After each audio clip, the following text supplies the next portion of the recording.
안녕하세요. 주식 투자 꼭 성공하실 구독자님들 반갑습니다. 주식 수익맨 정윤 인사드리겠습니다. 오늘 시간 YC에 대해서 말씀드릴 건데요. 7월 29일 YC 상당히 좋은 수주 소식과 함께 시장의 관심을 크게 받은 하루가 되었습니다. 홈페이지도 먹통될 정도로 조금 관심이 폭증한 모습인데요. 과연 YC 어떠한 모습으로 계속해서 접근하고 대응해야 될지 자세한 말씀 드리도록 하겠습니다.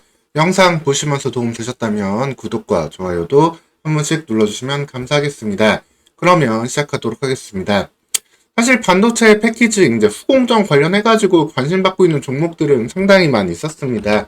완미 반도체, TC 본더, 그리고 제가 계속해서 말씀드리고 있던 테크윙 같은 기업들이 있는데, 사실 이런 기업들은 이제 후공정의 어떻게 보면 핵심이라고 할 수 있는 테스트를 직접적으로 하고 있는 기업들은 아니에요. 테스트 같은 경우가 이제 결국엔 양품을 판단하고 수율을 높여줄 수 있는 경우인데, 테크인 같은 경우에는 이 테스트를 더욱더 효율적으로 할 수 있도록 해주는 보조 장비, 핸들러를 만들고 있다라고 보시면 되겠고, 이제 기본적으로 테스터 장비 같은 경우에는 여전히 일본 기업들의 독점이 되고 있는 상황이다라고 보시면 되겠습니다.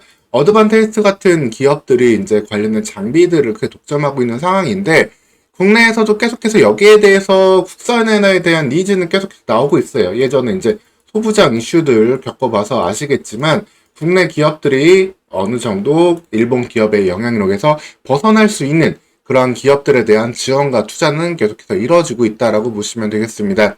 그래서 삼성전자가 YC 같은 경우에도 11.7%의 지분을 갖고 일종의 투자와 협력 관계를 유지하고 있다라고 보시면 되겠는데요. 사실 이 YC 같은 경우에도 본질은 일본 기업이 출발이었습니다.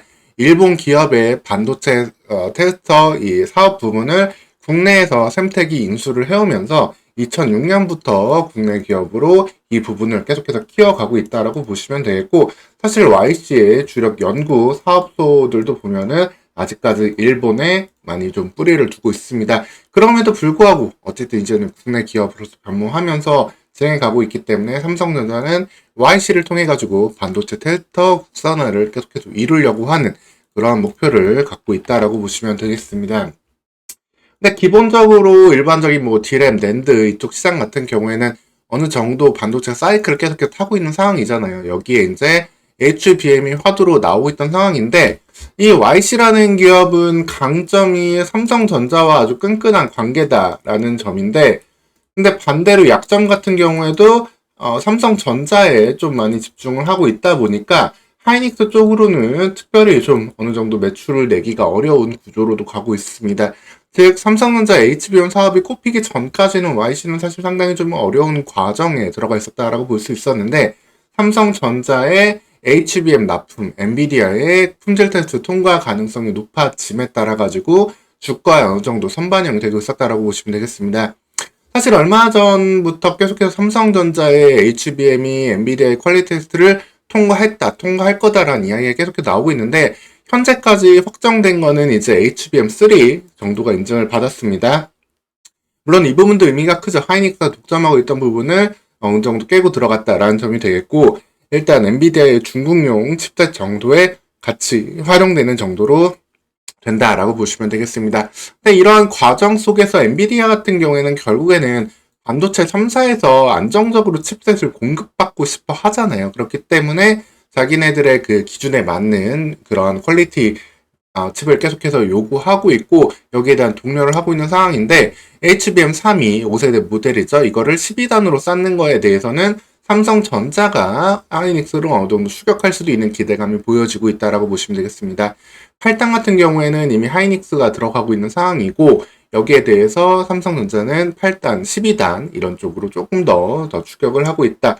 그리고 이번에 이런 칩에 젠슨왕 회장이 이렇게 사인을 했던 사진도 볼 수 있죠. 그만큼 엔비디아 역시도 결국에는 삼성전자에 대한 기대감이 나온다라고 보시면 되겠는데, 이 부분들이 8월 이후에 어느 정도의 소식으로 들려올지, 그리고 이 소식은 바로 YC의 큰 낭보로 이어질 수 있다라고 보시면 되겠습니다. 사실 지금 같은 경우도 HBM3 여기에 대한 이제 인증을 받은 걸 바탕으로 해가지고 어떻게 보면 이번에 장비 매출이 나왔다라고 보시면 되세요. 이번에 1000억대의 장비 매출이 7월 29일 기준으로 이제 나왔죠. 이를 통해 가지고 어느 정도 HBM 장비에 대한 초석을 좀 쌓았다라고 보시면 되겠고, 일본의 경쟁 기업과의 그런 포지션을 조금 더 나눌 수 있는 그러한 가능성을 좀 눈으로 확인한 아주 의미 있는 공시가 된다라고 보시면 되겠습니다. 이에 따라 가지고 삼성전자의 HBM3E 이런 퀄리티S가 인증이 된다고 한다면 향후 YC의 장비 매출은 2천억 나아가서 4천억까지도 커질 수 있는 정도로 된다라고 볼 수 있는 이러한 규모가 된다라고 보시면 되겠고요.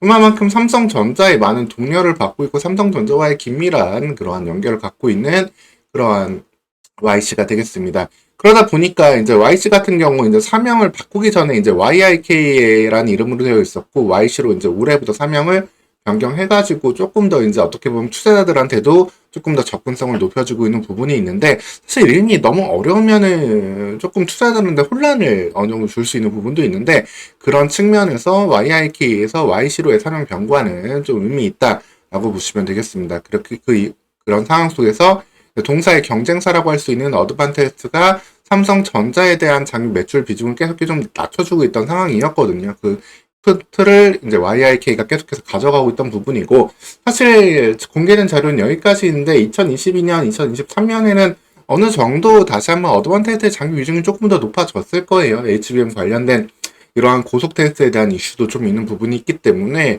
여기에 대한 장비 비중이 조금 올라왔기도 했겠지만, 결국에는 YIK가 이번에 1000억대의 장비 수주를 바탕으로 해가지고 향후 HBM 내에서 충분히 경쟁력을 가지고 삼성전자 내 장비를 담당할 수 있는 그러한 환경으로 전개될 수 있다라고 보시면 되겠습니다.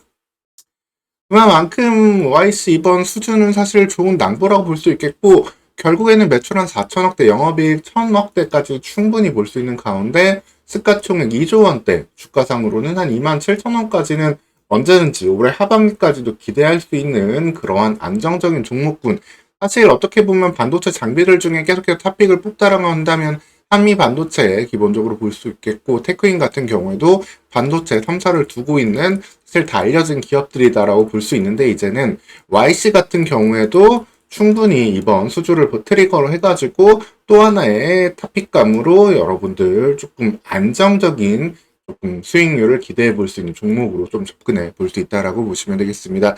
물론 리스크 요인도 있습니다. 단기적으로 어느 정도 외국인들이 크게 매수세가 들어오면서 투자 경고 지정 예고가 되어 있거든요. 투자 주의가 달려 있기 때문에 향후 여기에서 매물을 조금 소화하는 과정이 나올 수밖에 없다라고 보시면 되겠고, 그러면서 다시 한번 이제 결국에는 8월달 이후에 삼성전자의 엔비디아 그 퀄 테스트를 통과해야 되는 부분이 있거든요. 그래서 이 부분이 혹시나 지연되거나 조금 미뤄지게 될 경우에는 YC의 장비 매출도 똑같이 지연될 수밖에 없기 때문에 이를 확인하는 과정까지 어느 정도 1, 2주 정도는 좀 조정을 거칠 수 있는 구간이 나올 수 있다라고 보시면 되겠습니다.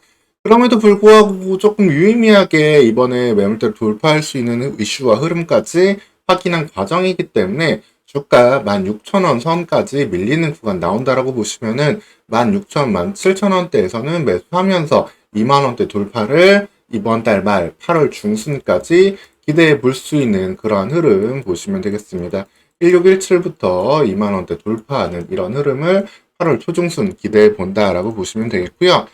결국에는 핵심은 이겁니다. YC는 삼성전자 거의 이제 한 몸으로 움직인다라고 보시면 되겠고요. 다른 기업들처럼 어떻게 보면 테크인처럼 하이닉스나 마이크론에 동시에 좀 이렇게 좀 뚫고 들어가긴 어려운 상황입니다. 그만큼 삼성전자의 이제 HBM 3위 12단위 양산이 본격적으로 되면서 이제 엔비디아의 퀄리티 테스트를 통과해줘야 되는 부분인데, 사실 어느 정도 계속해서 이제 인증 자체적인 그 기준은 충분히 올려놓고 있는 그런 상황입니다. 그러한 상황이기 때문에 이 부분 어느 정도로 소식이 나오느냐, 즉 삼성전자의 호재에 따라 가지고 이 삼성전자의 주가 상승률보다 더욱더 높은 기대값을 가질 수 있는 그러한 YC라고 보시면 되겠고요. 이만큼 두 기업들이 경쟁하면서 관련된 밸류 체인들을 국내 기업들 조금씩 만들어가고 있는데, 그 가운데서 일본의 테스터 장비 기업과 충분히 경쟁력을 확인하고 다시 한번 HBM 이제 D램과 낸드를 넘어서 HBM 쪽으로도 매출을 내고 있는 YC 충분히 의미 있게 8월달 좀 더 편안하게 볼 수 있는 환경이 만들어졌다라고 보시면 되겠습니다. 사실 그런 측면에서는 뭐 계속해서 뭐 별도로 말씀을 드리진 않았지만 테크인 같은 경우에는 4만 원대 보이면은 뭐 무조건 사도 된다라고 말씀드렸었는데 뭐 이제는 4만 원대 보기에는 조금 쉽지 않아질 수도 있겠습니다. 이 구간대 계속 기간 조정 거치면서 테크인 같은 경우에도 삼성전자의 이런 HBM 퀄리티 테스트 이슈에 따라서 아주 주가 폭발적으로 나올 수 있는 그런 환경으로 전개되고 있는데 이 이슈도 조금 더 말씀드리면 테크인 같은 경우도 어떻게 보면은 하이닉스랑 긴밀한 경계를 갖고 있었습니다. 그래서 어떻게 보면 하이닉스 위주로 장비를 넣는 거를 하이닉스 제안을 받았었는데 이거를 거절을 하고 우리는 3사로 넣겠다라고 했고요. 저번 테크니 영상에서도 말씀드렸지만 이번 IR에서 주요 고객사로 삼성전자를 드디어 넣기도 했습니다. 그런 측면이 있기 때문에 삼성전자의 HBM3이 엔비디아 납품 이슈가 나오게 된다라고 한다면 테크윙은 물론이고 이제는 와이스까지도 계속해서 관심 두면서 대응해 볼 수 있다라고 보시면 되겠습니다. 다만 오늘 상승 이후로 투자 주의가 조금 달릴 수 있는 그런 환경이기 때문에 다소간 좀 가격 기간 조정 눌림 나올 때 이 부분을 기회로 활용하시면 되겠고요. 이렇게 어느 정도 HBM 관련된 밸류 체인들, 핵심적인 토픽들은 계속해서 좀 만들어져 있는 상황이기도 합니다. 하지만 바닥권에서 또다시 이렇게 크게 성장할 수 있는 종목들 조금씩 움직이고 어느 정도 그 씨앗이 이제 좀 가지를 싹 틔우고 있는 그런 종목들도 있거든요. 그러한 종목들 여러분들 관심을 가질 때 거기선 더 높은 수익률들, 본격적인 수익도 낼 수 있다라고 보시면 되겠습니다. 결국 모든 수익은 종목에서 나오게 되는데 어떤 종목을 어떻게 해야 될지 고민되고 좀 이 부분에 대해서 더욱더 답을 찾고 싶으신 분들은 아래 번호로 문자 남겨주시면 관련된 내용들 또 챙겨서 전달 드리도록 하겠습니다. 그러면 오늘 시간도 영상 시청해주셔서 감사합니다.